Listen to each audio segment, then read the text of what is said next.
Welcome back to the Caribbean edition of the Useful Content Creation Show. Today we have with us content creator and science storyteller, Valene McDougall.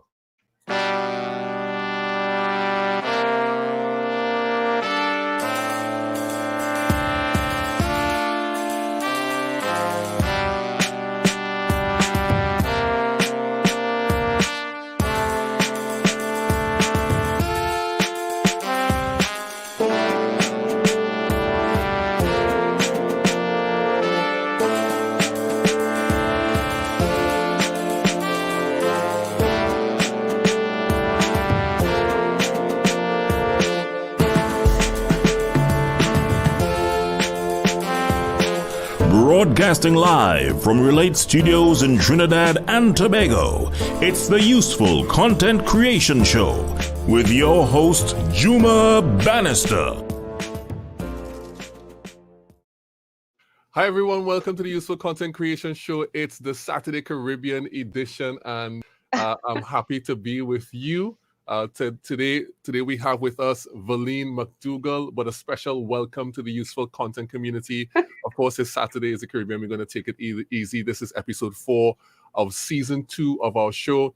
And as I would have been kind of saying to people, Thursday's the international show, Saturdays for the Caribbean people, and we're going to have a nice new conversation today. And Valene, if you don't know, this is the Useful Content community. Welcome to everyone.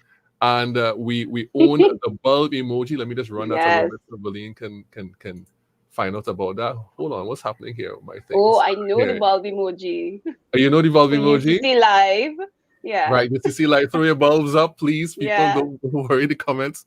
Throw your bulbs up. We like to illuminate things. That's what this bulb is here for. Where is it? It's right here. Get it right there. And put your hashtag UCC Live down in the comments. And if you're here afterwards, put your hashtag UCC replay. And for those who don't know, we're running this on YouTube as well, youtube.com/It's Good to Relate. Of course, I am Juma Bannister. This is my handles on all social media. And of course, you can check out Relate Studios as well. So let's have this chat with Valene. Hi, Valene. Welcome to the show. And hi. And please tell us who you are and what you're about. Well, I'm the science storyteller. That's what I'm going with these days. And I recently founded a company called Upcomes PR, which is focused on science PR and science storytelling. So, and all about helping those in the STEM, science, technology, engineering, math, research fields, sort of tell their story and also be more known for what they do and also for the actual work itself. So that's kind of what I've been up to. Okay, great. That's excellent. I think that's very much needed. I know you a bit, Valene, just a bit, right? Just a little bit. A lot. I was invited to your wedding. Yeah. I was invited to your wedding. Technically, we were working at your wedding. That's of course, your husband is one of the earliest members of the Relate Studios team, and you know, it's good to have you here now doing this thing that you love so much. You know, so Charlene is saying hashtag Team STEM. Yes. Charlene, let's go. Thank you for your UCC Live and everything. Oh, love your logo in the background. That is what Dana is saying. Yes. Oh, thanks. A PR. Hey, Valene, welcome. Happy to have you. What is Caribs United? Hashtag. And we have UCC Live. Good morning from Brooklyn, New York. Hi, Charlene. Thank you so much for jumping on my streams in recent time. I appreciate you and I noticed you. Charlene, thank you so much again. Okay. So Valene, I want to ask this first question. What makes your content useful? Well, I like to think my content is useful not only for what I'm trying to do is amplify Caribbean voices in the science communication space.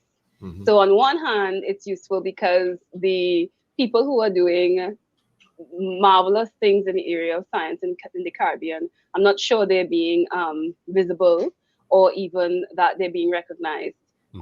So on one hand, the amplifying their voices, I think, is useful for them and for what they're doing. But then on the other side of science communication, the actual raising awareness of actual science things. So whether it's the research itself or information that people just don't know about, but it's all around them, and useful because you suddenly become aware. And I think awareness is one of those first things, the first light that goes off sometimes, before you can do something about what you've just become aware of. So in the area of science, public relations and science communication, collaboration is very important to scientists and to those who do research and so on. So another area of usefulness is that if you hear something, you might be able to, and you're working in one area of science, somebody hearing it can then collaborate if they become aware. And so that's what I'm hoping to do, raise awareness and yeah, amplify the voices. So that's on that side of things. But on the PR side, useful, hopefully, in that I can share some of the things that I know from the field with people. So that's my idea. That's excellent. So you said you want to amplify voices in the Caribbean, in the science space, right? Yeah. What were the gaps? What were the gaps that you saw that made you want to lean into that? Well, so I worked abroad in one of the major science agencies, that's the National Science Foundation. And when I was there, it was evident that scientists abroad, particularly in the US, Australia, in the UK, work continues in science communication, but there's a lot of content out there from science publications and the different agencies. They do a good job of putting out, whenever they fund research, they do a good job of talking about it and telling people about it. And it's well known. And then it goes into mainstream media, and we pick it up here as well. But what I found is that if I try to find work that, let's say, Caribbean scientists are doing pertinent to our region, you find that's a little bit more difficult to even find. Now, what I found is that I knew it was happening. I knew that there were scientists doing things pertinent to us. And you find a lot of it like in the marine and, marine scientists and so on. But I think there was a lot going on that people needed to know. And so that was one of the gaps. And another gap too was the fact that when I started to dig into it a little more, was this idea that developing countries, sort of their voices aren't really heard in this space. And so that was another factor in trying to become one of those intermediaries, as they would say. Right. To kind of be one of those voices. Right. So that was so I know you launched Upcome's PR last year, was it? Yeah. Well, actually, so I started doing things with it last year, and I officially launched January of this year. So it's been around for almost a year, but I call it the official launch because I said it was coming, and then I didn't actually release the entire website until recently. But parts of the website was up and running and available. Right, and for those who may want to know where that is, Upcome's PR. That is, let me see, I think I have it here. Upcome's PR is here. You can go check that out. And of course, Valene McDougall is the science storyteller. So let's just say that one time, right? For those who don't know. And so, all right, so you came up with the thought, with the idea, and you were trying to kind of pinpoint. I know you were in a process of trying to pinpoint exactly the thing you wanted to start and what it should be, right? How was that process of getting to where you are now and deciding this is who I want to be? I want to be a science storyteller. Upcome's PR is a thing. Yeah, that was interesting. So when I started off the idea of wanting to do a public relations film, I was kind of on the side of helping small businesses, and I was very general with what I wanted to do initially. But of course, I heard about Jamila Bannister had a personal branding seminar, and so I actually heard about it on your show, and so I ended up signing up for that, and the whole idea of niching down and all of that kind of hit me then, because even though I knew what I wanted to do in terms of a public relations firm, in terms of what approach I would have, I didn't give enough deep introspection into what really energizes me, what I would love doing, what I want to continue doing. And I think for like a personal solo PR or solo entrepreneur, you have to really love what you're doing to really have that, to keep doing it, you know. And that wasn't, I hadn't found that hook initially until I really give it some more thought and deep thought. And it all came together very quickly in terms of, wait a minute, this is really where I need to be, because this is where I start. This is science communication is where I started. And the more I thought about it, is the more my content and the things that I liked was kind of getting towards science. And then I discovered the whole gap in the area as well. So it all came together that way. Very, very good. That's a good process. And talking about Jamila, she's saying, hi, Valene. She's down here. Hi. It's so nice to see you. And Charlene is saying, very true. Many times the work done in the Caribbean doesn't get the notice it deserves. That's so true. Thank you, Charlene and Jamila, for your comments. So what exactly is science communications? Well, so the funny thing is that some people might think, well, science communication could be like any other communication. If you're doing communication, you're doing communication on the whole. But I think science communication gets very focused on the ethics maybe of how the whole idea of communicating something to the public that is useful, or that the public will find. Actually, what I'm trying to get as the fact that in many cases, the science itself, the research itself is funded by the public. Let's just see. And so it's important for people to know what they're funding, especially when it's, let's say, government agencies funding it. How does it impact the society? How does it impact me as a general member of a general citizen? You know, member of the citizenry. So I think science communication becomes really important for that aspect of it, that whole social responsibility part of it. I'm not even sure if I'm actually answering the question, but I'm leaning more into the why science communication as opposed to just communication, you know. But I think science communication itself has a number of characteristics that makes it a little bit different from just, let's see, communicating about anything else. The actual thing that you're communicating about becomes very powerful in terms of what people can do with it and what it can do for society, I guess. Because I would think that when people hear science communication, they tend to think it's for a particular, like a very specific group of people who understand all these quote unquote sciencey things. But is it that you're trying to bridge the gap in between somebody who actually studies, researches, and knows things about science and and how that could benefit the general public? Right. So the thing about it is that it all depends on what the objective is. So if, for instance, I'm trying to raise awareness in the general public about a particular piece of research, you know, that would be my intention then, would be to sort of interpret that, the use, you know, if I interact with the scientists, to sort of interpret and ensure that it's being interpreted correctly, so that anybody on the street could understand how does it apply to me.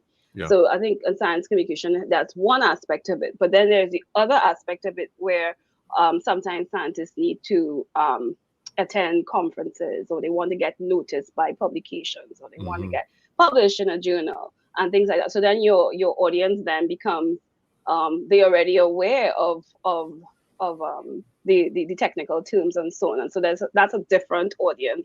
and they too need to be communicated with.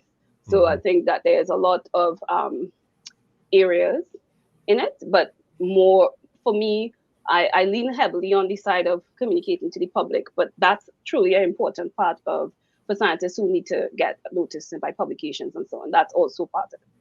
Right. So I know you're mainly Upcomes is a PR firm, agency, a PR company, but you decided that you would kind of lean into content marketing as one of the main ways to spread the word about Upcomes PR and your passion for science. So what did make you what made you decide to go that way instead of like saying taking out a set of ads and doing things like that? Right.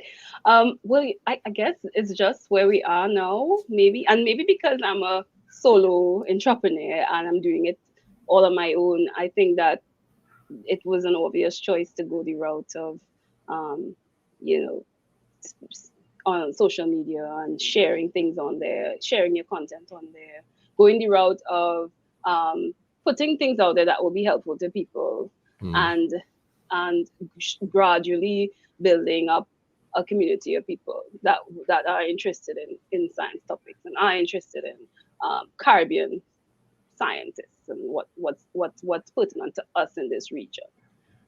So I thought that was the obvious choice for me, rather than say put out a press release in newspaper, or even though newspapers are still very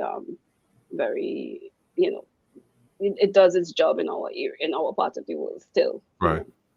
But to reach the region, I think it was an obvious choice. Right. So I listened to your podcast, and I must say it's fantastic. Thank you. Years ago, when I was getting into plants, I had dug up a ton of almond tree seedlings, and I actually sold them. But there was one I kept, and I planted it in my front yard because I wanted a shady plant, because almond trees grow and they spread out, right? Nice and spread out, yeah. Yeah. And one day, one of the ladies who I buy plants from, Wendy, she's my plant lady. She passed and she looked in the yard and she saw it and she asked me. She said, "Are you crazy? Don't you know how many bats would be in the yard because of that almond fruit?" So when I heard the podcast about bats and how they find food by smell, and then they'll come back, all the time, I found that point to be very interesting. So what made you want to do a podcast or a series specifically about bats? Well, the interesting thing is I had a number of topics to cover, and I reached out to different people, and it so happened Jeffrey Gomes from Trinidad was one of the first persons to respond and to say, yeah, let's do it, right? But so he just incidentally became the first the topic of bats incidentally became the first series, because he was one of the first persons to agree to do the podcast. So that's why. So I just dove into it and went deep into it, because I realized, well, in doing it, I also learned a lot, and I realized there was a lot that people didn't know, on the whole, and that the fact is that we have a lot of bats in Trinidad or in the region compared to other parts of the world, and so for something as almost as rampant as anything else you could think about that we're known for, I thought we don't really know much about it. So I just dove into that one. But I'm hoping to do others as we go along. But it's exciting. I have 2 more episodes to go with that series. Oh, so it's four episodes of bats? It turned out to be 4. It was supposed to be 1. But when I did the interview, we just kept going into different aspects, and it turned out to say, oh gosh, I can't even do 1 with this. I have to break it up. Because, to let people digest what they're hearing. So we ended up with 4. Yeah, I'm enjoying it tremendously. This is Jamila saying. I'm glad. So shared all our bats there. For those who haven't listened to the podcast here, I have a snippet of it. This is the one that you have on YouTube, and just so people know, let me just throw your YouTube up here. so people will know what you are. So, and you can do it in two places. You could either go to Upcome's PR Quick Crack Science as the podcast. You can go listen to there. The video is there as well. Or you can just go and search for this on YouTube and you'll find the episode. So let me share with everyone a bit of the second episode. I think this was the one that's video, and we'll see what it's like. It's a tiny snippet. Right now, it's about 5:30 p.m. I'm on my afternoon walk and I've stopped near a magnificent mango tree and I'm waiting for it. Any moment now, it's going to... There it goes! It's a huge bat. It's just flown by me in a kind of swift silence, flying out from the shadowy crown of this mango tree. If I had to guess, I'd say its wingspan is just under a foot, say maybe 8 or 10 inches. It's like clockwork almost. I imagine it's leaving its hidden roost to find food. But what will it eat? I wonder. What do all bats eat? It's back to naturalist and bat expert Jeffrey Gomes to find out. Right. Is that a real story? Is that a true story? It is a true story. So I go with my toddler to the park on some afternoons, right? So we're walking by the street, and every time around dusk, like approaching dusk, this bat flies out of this one particular tree. Like you see. So I've seen it about 2 or 3 times. And I thought, I don't even know what kind of bat it is, but it was a big bat. It was bigger than what I would normally see. Those tiny ones that you might see hiding in the rafters or something, some outside of some houses. But that one, huge. So so it's a true story. Yeah, that's great. I know lots of podcasts do interviews, but yeah, it's really good to hear someone putting effort into crafting the story behind these science-related things. And so I love the story where you're feeding your son and the bat flies in the room. And, also true story. Also true story. Very true story. And yeah, I can imagine. I was trying to visualize it, like it just thing, because it's happened. I don't know. It's happened to me where a bat just flies in and they're going all around the top of the room and they're going from left to right. And you said that you had to recruit help, which was so funny. I found because that's Jamil. Because I know what that means. I know exactly what that means. It's like, get a recruit. I said, "No, husband, come quick." Hey, Jamil, there's a bat in the room. A bat in the room. Yeah, we had to run from wherever we are, mostly behind the computer, or wherever, and try and find this whatever creatures in the house. And I'm glad that you all bundled it up and got it outside. And we've had our bat wrestling things. So this whole genre of storytelling, we know that that's a Caribbean thing. We know of many storytellers. One of the most famous storytellers in the Caribbean is Paul Skeens Douglas, and he tells stories. What made you want it to be a quick crack science storyteller? Well, it's so funny. I have a history I haven't shared actually, so maybe this is exclusive on the UCC live show. Exclusive. We love that. We love exclusive. So I actually used to do monologues, and I used to do mainly monologues, and I liked oratory. And so in high school and for events and so on, I would do some of which I wrote for myself, and some I performed other material, like Jean-Baptiste Samuel's material back in the day. I did some of her things in school. And so I always just liked the power of what happened to me actually as a child in high school. I saw Jean-Baptiste Samuel perform, where she did one of her pieces. I don't know if you don't know about that. It's more or less a monologue about, she would do different themes. And I can't remember what it was, but I was just in awe, and I was just motivated after her rendition. And I just saw the power of storytelling to really make you visualize something, or even motivate you to act or do something for yourself. And so I always like storytelling from that point of view.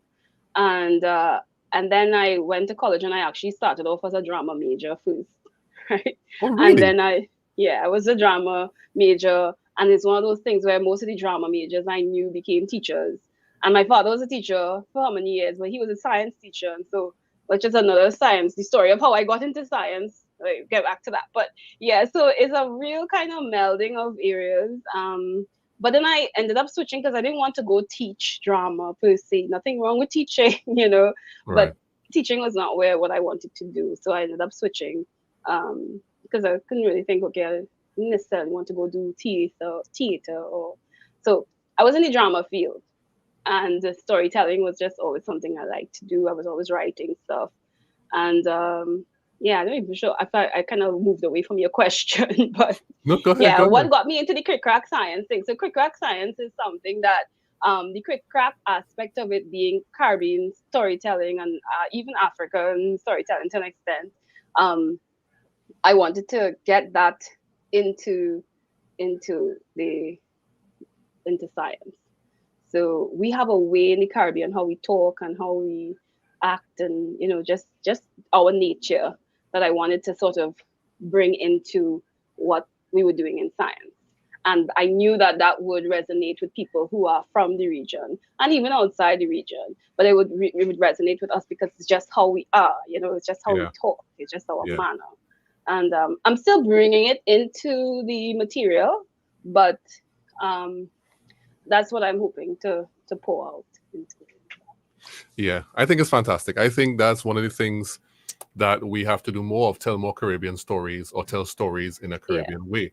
And the fact that you're focusing on the fauna of the country and taking an angle of like everyday things that happen, because everyone, I mean, I don't know anyone who has not seen a bat that lives on an island in the Caribbean. You have to have seen a Yeah. bat at some point. I know that everything is about bats, but in this case, you're explaining those things, which is very good. Yeah.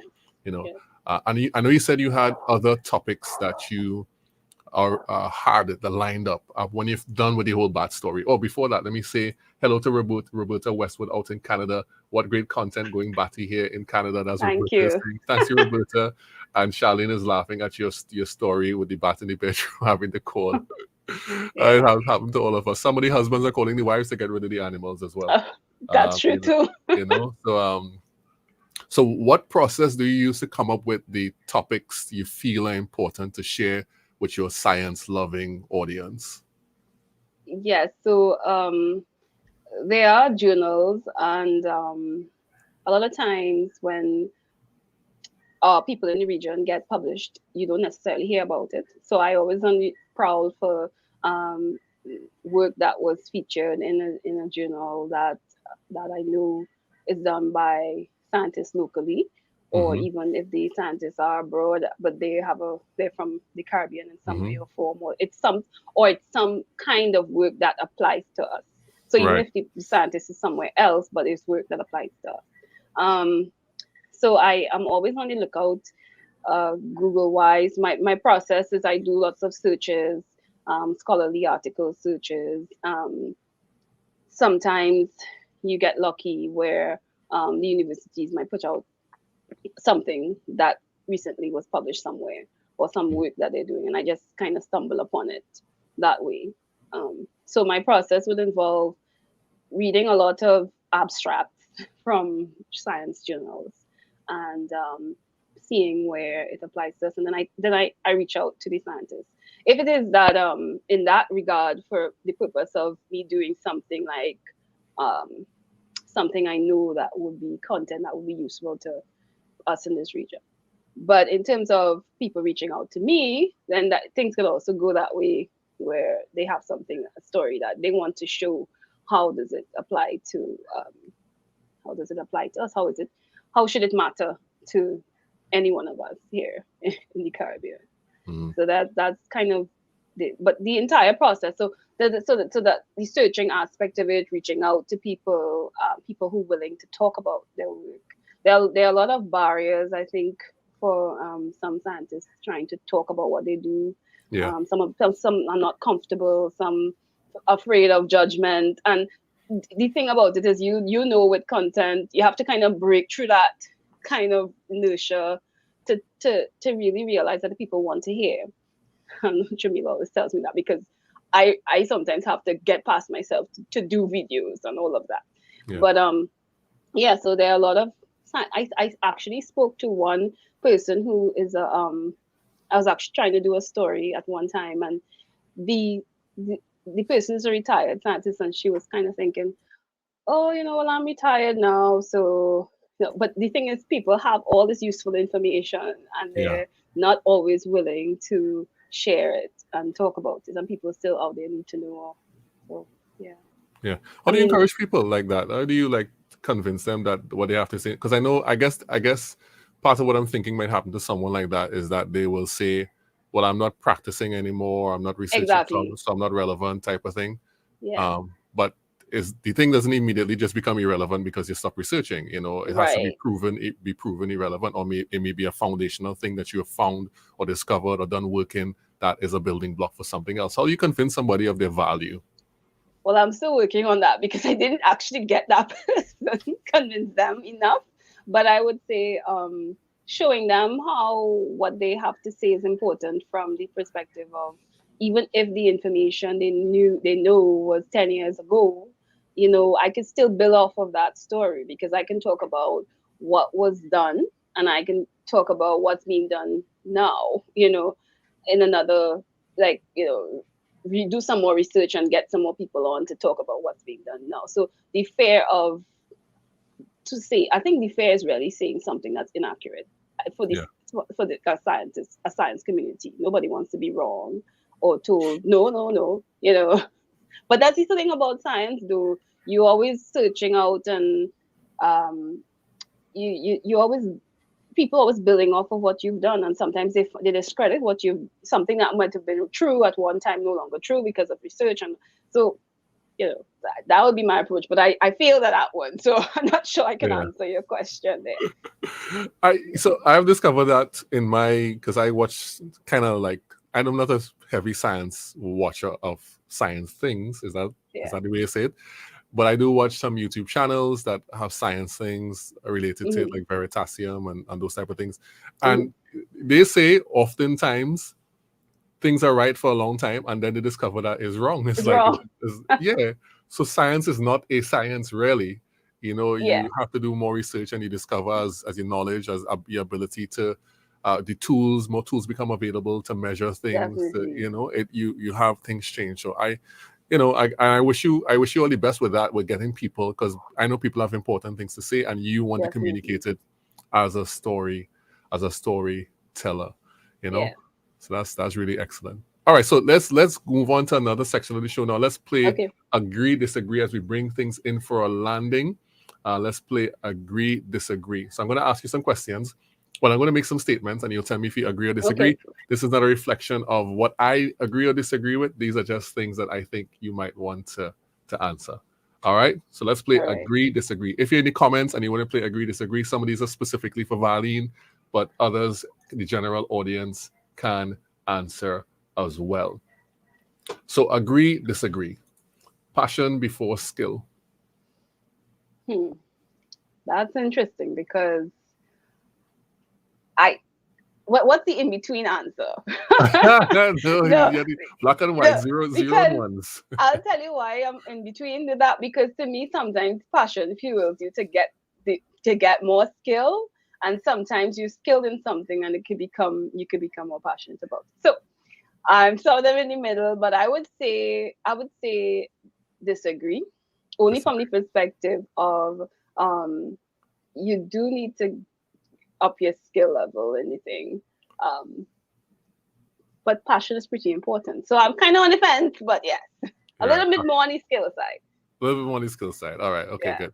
So agree, disagree. Public relations is a perception transforming tool. I would agree. Right. You'd I agree would with that? agree. Yeah, definitely. All right. Do you Okay. want me to go No, you do could, any more? if you could expound if you want, but if you don't want to, it's fine. No, but the thing about it is, a lot of people don't realize. Some people don't realize that communications and PR actually does move people from one perception to another a lot of times, and sometimes it happens so smoothly that you yourself don't even realize it's happening. So I would definitely say it is a perception transforming tool. I don't think it's kind of like, the negative type where you kind of mind controlling people, that kind of way. But I do think that good public relations could help change behavior through changing perceptions. Excellent, excellent. So next, agree, disagree. Most people ignore science because they don't understand it. I tend to agree with that, yes. And I would add that this came from when I was doing the science panel, and I always remember Dr. Graham King saying that, science can bring confidence, because when people find that they become more knowledgeable about something, or they feel more confident about their world around us. So yeah. Actually, that's an interesting thing, because I always tell people understanding brings confidence. Like once you understand the topic more, it doesn't matter where it is. It could be scientific, it could be in content creation, it could be in the kitchen, it could be out in the garden.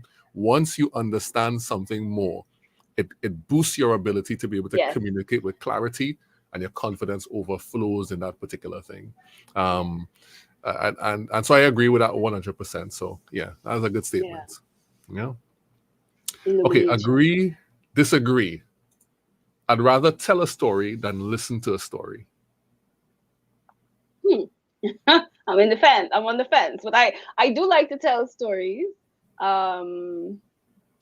Let's see. I'd rather tell a story than listen to a story. I don't know. I like both. I find it does two different things for me. Telling a story and seeing people respond or get enlightened and so on from a story is pretty, it's driving. And then listening to a story is very internal. You kind of building your own self in that way. So both. So agree or disagree? Agree or disagree? That is so hard. It's supposed to be. Gosh.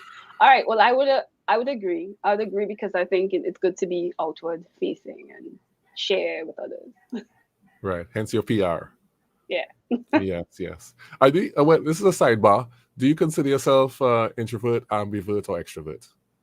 So I remember hearing you ask that question, and I remember actually somebody telling me, there's no such thing as being an introvert or extrovert. You have to choose to be, one particular way. And that time I had said I was an introvert, because I truly think I'm an introvert.